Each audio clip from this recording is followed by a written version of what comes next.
Ricardo Peralta Saucedo. Él es académico de la Facultad de Derecho de la UNAM y ex subsecretario de Gobernación. Con el gusto de saludarte, y no sé si tengamos por acá a Eduardo Manzanares también. Les saludo a ambos con gusto.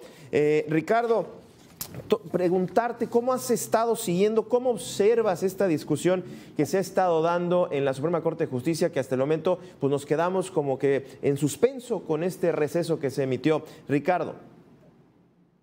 Mira, este receso puede durar días, puede durar semanas, incluso más allá de esto, pueden ser meses. Yo creo que la estrategia que está buscando la Suprema Corte de Justicia de la Nación, particularmente estos 8 miembros de la Suprema Corte de Justicia de la Nación, es dejar un precedente. Es evidente que van a aprobar la propuesta del ministro González Alcántara Carrancá, pero más allá de esa condición y más allá de que ya presentaron una renuncia, como lo establece el propio procedimiento de la Constitución, que ellos mismos quieren modificar cuando ya es un texto vigente, que no tienen la facultad de realizarlo, quieren dejar un precedente para que eventualmente acudir a los tribunales internacionales, primordialmente la Corte Interamericana de Derechos Humanos, y evidentemente buscar que esto escale para que venga entonces una presión externa. Esto obviamente, más allá de que se resuelva hoy o en las días o semanas siguientes, este punto ya se ha venido controvirtiendo en la Corte y que eventualmente también lo será, forma parte seguramente de una estrategia donde acudirán a medios informativos, una estrategia en redes sociales, todo con el interés de politizar algo que ya de facto forma parte de nuestro derecho positivo, es decir, es derecho vigente ya en nuestra Constitución, ya publicado en el Diario Oficial de la Federación, ya incluso con una operación en curso por parte del Instituto Nacional Electoral, ya incluso ellos mismos nombraron a un consejo de evaluación que va a aceptar a los aspirantes, va a aceptar un acuerdo de idoneidad sobre los que quieran participar para ser ministros, magistrados o jueces del país, federales. Vaya, están aceptando una parte de esta reforma judicial desde el punto de vista constitucional, pero al mismo tiempo no lo acatan, proponiendo una reforma cuando no tienen facultades para hacerlo. Ahora, esta es una parte, la reforma judicial, pero se ha modificado también la Constitución para efectos de la supremacía constitucional, como se le ha denominado, para efectos precisamente de que no pueda participar ningún otro poder, y menos en un ejercicio legislativo, el Poder Judicial quiera reformar la Constitución por 8 personas, cuando detrás está todo un órgano colegiado, que es el órgano reformador, que es el único que podría eventualmente reformar la Constitución, como ya lo hizo, con una mayoría calificada, con una mayoría también en los congresos locales. Es decir, insisto, es derecho positivo, pero veremos. Bien. Creo yo que es parte de la estrategia que busca la Corte, llevar esto a tribunales internacionales, pero por un efecto político, más allá de un efecto jurídico. Bien. Y creo que se están saliendo de sus atribuciones. Oye, bueno, Ricardo, le sumamos a Eduardo Manzanares, nuestro compañero periodista, a quien le doy la bienvenida, y a ambos les pido opiniones de 1 minuto 30 para hacer esto más dinámico. Ya Ricardo hablaba de cómo se ha venido dando esta discusión que podría, insisto, y me quedo con eso, que podría durar meses, yo no sé hasta cuánto puede durar, pero la pregunta es, ¿sería este proyecto, Eduardo, sería una salida política? Es decir, una salida que va más allá de una discusión de derecho judicial, constitucional, sino buscando una salida política a la reforma. ¿Qué tal? Te saludo, Gabriel. Ricardo, qué gusto, muy buenas tardes. No podemos separar lo político de lo jurídico, y menos en este tipo de temas. Lo que sí me queda claro es que han sido muy interesantes las posturas de las ministras y de los ministros la tarde de hoy. Aún así, yo insisto y difiero de Ricardo, el que tenga una mayoría el Poder Legislativo no quiere decir que deba haber una violación a la división de poderes y tampoco que se la quieran hacer de pueblo, porque el pueblo ya decidió y ya se discutió en la larga sesión de más de 4 horas de hoy en la Suprema Corte de Justicia de la Nación. Así puede ser una abrumadora parte la que autoriza. Eso no quiere decir que estén en lo cierto y no quiere decir que no se escuche a las minorías. No hay una independencia judicial en la reforma judicial actual, Gabriel. No se busca el equilibrio de poderes, no se establecen los derechos y las libertades constitucionales y fundamentales. La aprobación y la legitimización del proceso de reforma se cuestiona seriamente. Entonces, aquí es muy importante y se juega mucho el futuro de nuestra nación. Yo considero que el proyecto del ministro Juan Luis González Alcántara Carrancá, más que una salida política, busca una salida jurídica. Justamente, ¿es, Ricardo, una salida política a este conflicto que estamos viendo, este choque de trenes? No, yo creo que esto es un duelo a muerte como lo conocemos, un duelo a muerte político, sin duda. La Corte hoy está mostrando precisamente los elementos del por qué se tiene que reformar el Poder Judicial. Hay un 98% de percepción de impunidad que los mexicanos sentimos. Hay quienes se encuentran en procesos judiciales hace años. Hay gente que acude a los juzgados a resolver condiciones de su patrimonio, de su libertad, condiciones bursátiles, condiciones del fisco, y llevan años resolviendo estos asuntos judiciales. Te lo digo yo como abogado, incluso como abogado no solamente académico, sino como litigante. Hoy el Poder Judicial no se encuentra en el ánimo de la sociedad mexicana, y el hecho de que hoy se encuentren en esta condición discutiendo un proyecto que no tiene alcances con facultades constitucionales de entrada es una improcedencia. Están retando a que el Poder Legislativo sí ejerza sus facultades, por ejemplo, con el juicio político. Ellos tienen también ciertas facultades constitucionales, pero esta de discutir una reforma constitucional no les compete. Hoy por hoy están peleando que el Poder Judicial se democratice como lo es el legislativo, como lo es el ejecutivo, y México ya cambió. México está en una transformación profunda. Estamos en el segundo piso de esa transformación, y quien no quiere entenderlo más allá de que se haya ganado con las mayorías de los electores en nuestro país, cada vez hay más gente que está no solamente conforme, sino que sigue apoyando esa transformación. Lo vimos en las urnas cuando se apoyó a la doctora Claudia Sheinbaum. La aprobación de la doctora Claudia Sheinbaum va más allá del 70% en menos de 100 días de gobierno.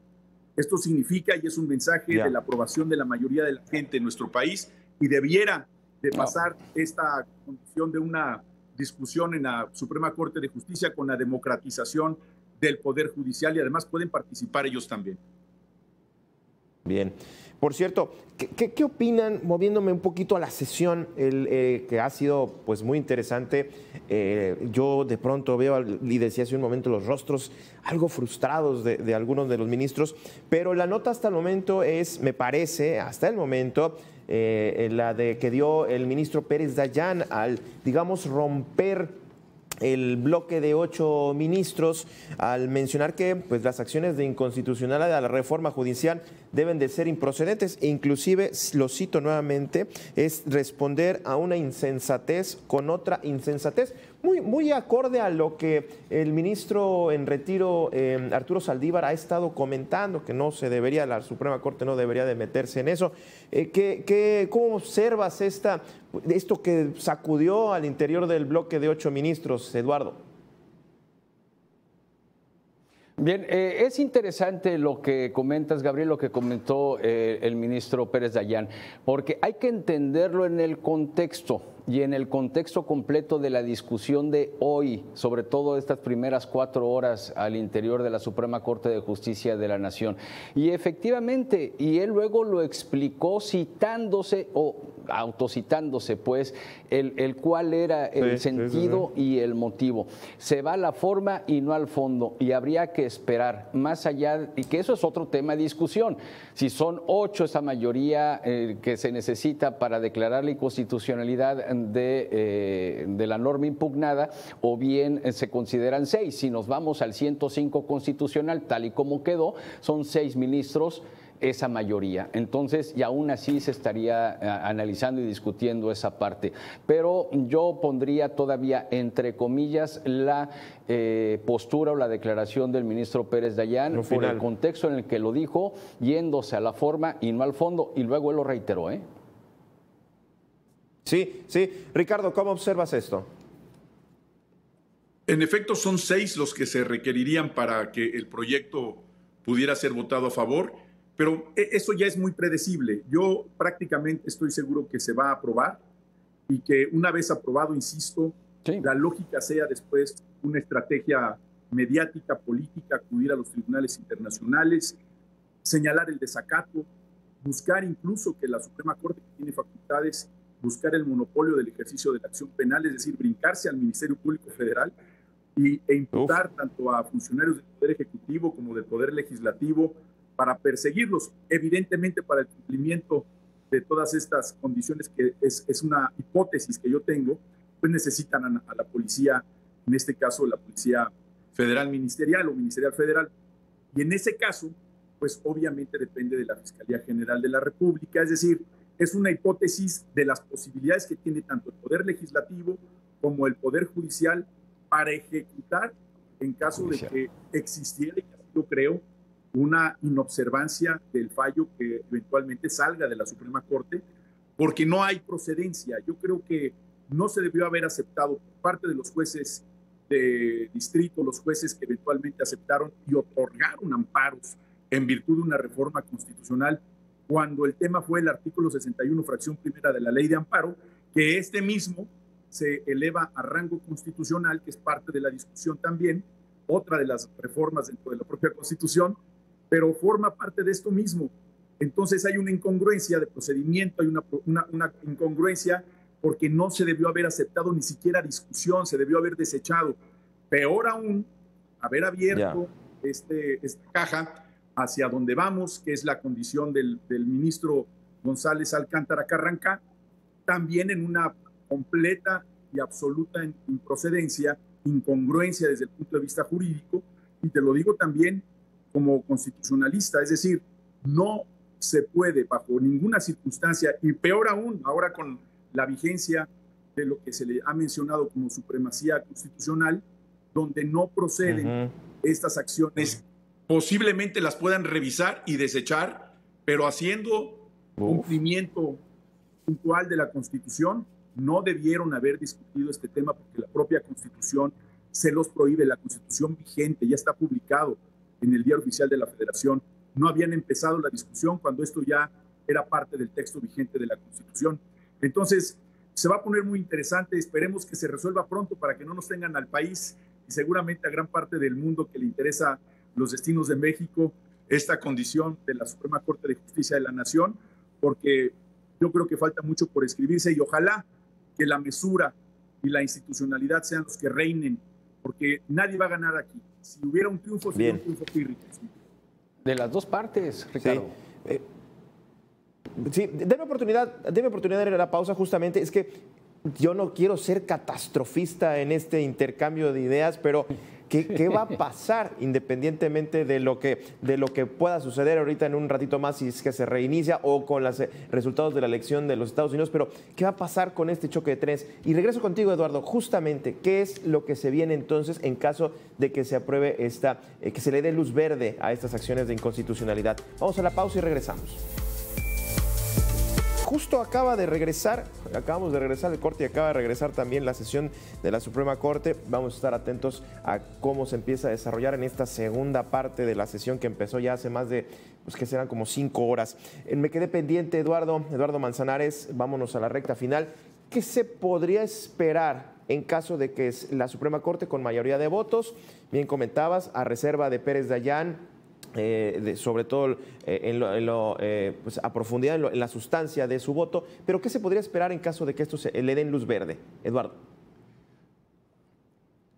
Mira, y coincido con Ricardo en el que no podemos arriesgarnos a perder el control de la vida democrática en nuestro país. Lamentablemente, el poder legislativo, al quererse apoderar como un poder constituyente que no lo es, una cosa es que tenga un poder reformador, algo muy distinto el quererse posicionar como un órgano constituyente, porque el constituyente se acabó en 1917. Es un poder constituido, tan constituido como el Ejecutivo y como el Judicial. Y los tres emanan de la propia Constitución Política de los Estados Unidos Mexicanos, que generó el poder constituyente en el 17. Ahora, sin ser catastrofistas, ¿hacia dónde podríamos llegar? Y yo espero que quepa la mesura en las dos partes, en la parte del gobierno ejecutivo y el legislativo, y también en el judicial. ¿Por qué? Porque después vamos a suponer que se aprueba la inconstitucionalidad de la reforma y, por un lado, el legislativo puede emprender el juicio político en contra de los ministros que votaron a favor, pero también los ministros pueden decretar la sustitución de la presidenta de México. Es decir, sin tener que pasar por la propia Fiscalía General de la República. Entonces nos encontraríamos en un serio problema constitucional si es que ninguno logra ceder. Por eso el proyecto del ministro González Alcántara Carrancá es esa bocanada de aire fresco que requería la reforma judicial, Gabriel.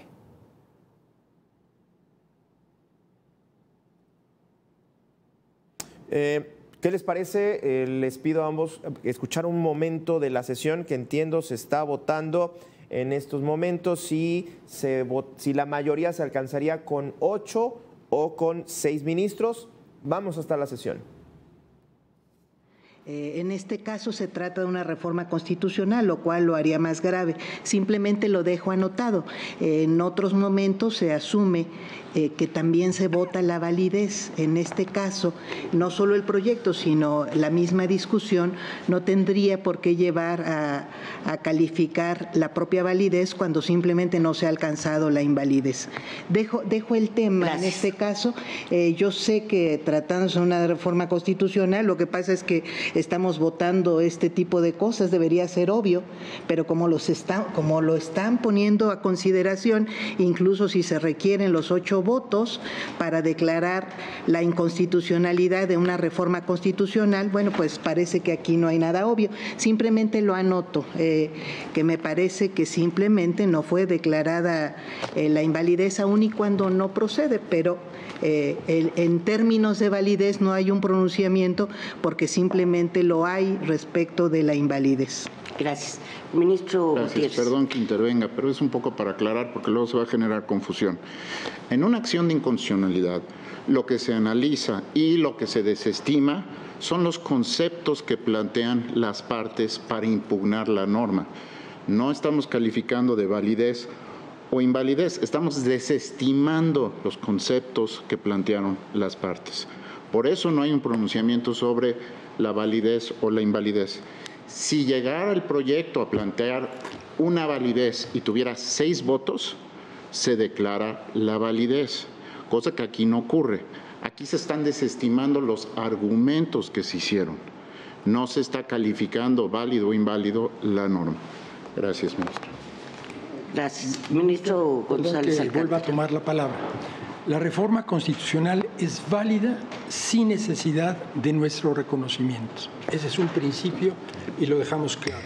Gracias. Las razones de por qué lo retiramos o por qué lo declaramos de la manera que lo hicimos es que yo propuse en el proyecto un ejercicio de autocontención y el proyecto solamente proponía invalidar, pero no reconocer la validez, porque es válido. Yo ahí diferiría del ministro González Alcántara. Cuando se desestiman, no hay un reconocimiento, Bueno, de pues validez. realmente qué interesante es ver a los ministros en el Pleno estar discutiendo cuestiones tan agudas. No sé si ya se está estirando mucho la liga a hablar de que si son no son 8, son 6 y hacerlo con 6, pero bueno, eso ya va a ser una discusión y a nosotros se nos acaba el tiempo. Les pediría a ambos una breve conclusión de unos 30 segundos. Ricardo, ¿con qué te quedas de esta discusión que se está dando en pleno? Yo creo que la Suprema Corte de Justicia, el Poder Judicial Federal, está minimizando la representación popular. El gran objetivo del Poder Judicial Federal y de todo el sistema de justicia mexicano es precisamente acercar la justicia a la gente. Hoy la gente no se siente representada por sus jueces. Hoy la gente se siente olvidada en un discurso que solamente se convirtió para académicos, para juzgadores, para los que hemos participado. Y el lenguaje tiene que ser más popular, tiene que ser y acercar a la gente a lo que necesita la justicia consuetudinaria, no un discurso arrogante, un discurso donde se utilizan términos incomprensibles para la mayoría de los mexicanos. Y yo creo que tenemos que regresar a eso. La Corte debe de servir al pueblo, no a las élites. Yo creo que tiene que ver con ello la democracia del propio Poder Judicial en todo el país. Eduardo, tu conclusión. En la Corte le debe servir a la propia Constitución Política de los Estados Unidos mexicanos, no al pueblo, mucho menos a un elector o a una electora. Tampoco le debe obedecer como tal. Vaya, o sea, es el garante de la Constitución Política de los Estados Unidos mexicanos. Y nada más. Desde mi punto de vista, esta reforma es negativa para México.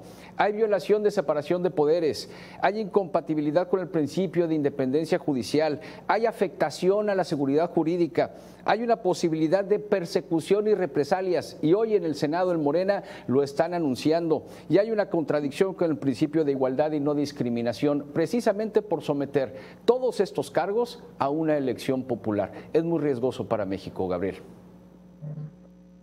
Bueno, pues a ambos muchísimas gracias por haber estado con nosotros, haber intercambiado estas ideas y estos puntos de vista. A usted también le agradezco que haya estado con nosotros, pues atentos y a seguir pendiente de la transmisión en vivo.